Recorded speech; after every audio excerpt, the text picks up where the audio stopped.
এক পুকুরে দুটি হাঁস এবং একটি কচ্ছপ বাস করত। তাদের মধ্যে গভীর বন্ধুত্ব ছিল। একদিন পুকুরের পানি শুকিয়ে গেলে হাঁস দুটি বলল, বন্ধু, আমাদের এবার বিদায় নিতে হবে। কচ্ছপ ব্যথিত হয়ে বলল, আমি তোমাদের ছাড়া এখানে থাকতে পারবো না, আমিও তোমাদের সাথে যাব। হাঁসরা বলল, কিন্তু তুমি তো উড়তে পারো না, কিভাবে যাবে? কচ্ছপ বলল, উপায় তোমরাই খুঁজে বের করো।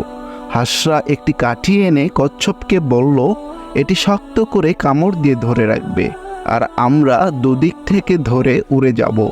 সব কিছু ঠিকঠাকই চলছিল, কিন্তু শহরের ওপর দিয়ে যাওয়ার সময় লোকেরা কচ্ছপকে নিয়ে চিৎকার করতে শুরু করলো। কচ্ছপ ধৈর্য ধরতে পারল না। সে বলতে চাইল যে তাতে তোদের কি, এবং মুখ খোলার চেষ্টা করলো, আর কচ্ছপ মাটিতে পড়ে মারা গেল।